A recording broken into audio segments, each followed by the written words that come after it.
Naranasan mo na bang gawa ng mabuti ang ibang tao, pero sinuklian ka nila ng paninira? Sa aklat ni Propeta Jeremias, chapter 18 verse 18 to 20, ganyan din ang naranasan niya nang balakin siyang iligpit ng sarili niyang mga kababayan. Pero imbes na gumanti, nanalangin siya at nagtiwala sa Diyos. Sabi nga natin sa Salmo chapter 30, "Pag-ibig mo'y walang maliw, kaya't ako'y iyong sagipin. Ang Diyos ang ating tapat na patnubay." Sa mabuting balita naman, ayon kay San Mateo chapter 20 verse 17 to 28, inihayag ni Jesus na siya ay ipagkakanulo at ipapako sa krus, ngunit muling bubuhayan sa ikatlong araw. Sa gitna nito, lumapit ang asawa ni Zebedeo at humiling na paupuin ang kanyang dalawang anak sa kanan at kaliwa ni Jesus sa kanyang kaharian. Tinanong sila ni Jesus kung kaya ba nilang uminom sa hikopa ng hirap na kanyang iinumin.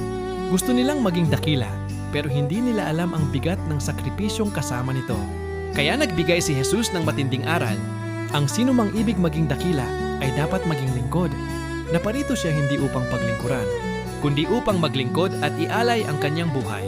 Kapatid, hindi nasusukat ang tagumpay sa taas ng posisyon, kundi sa lawak ng puso mong maglingkod. Kung may idinadasal kang lakas para makapagpatawad o magpatuloy sa paggawa ng mabuti, i-share mo sa comments. Sabay-sabay natin itong ialay sa Diyos ngayon.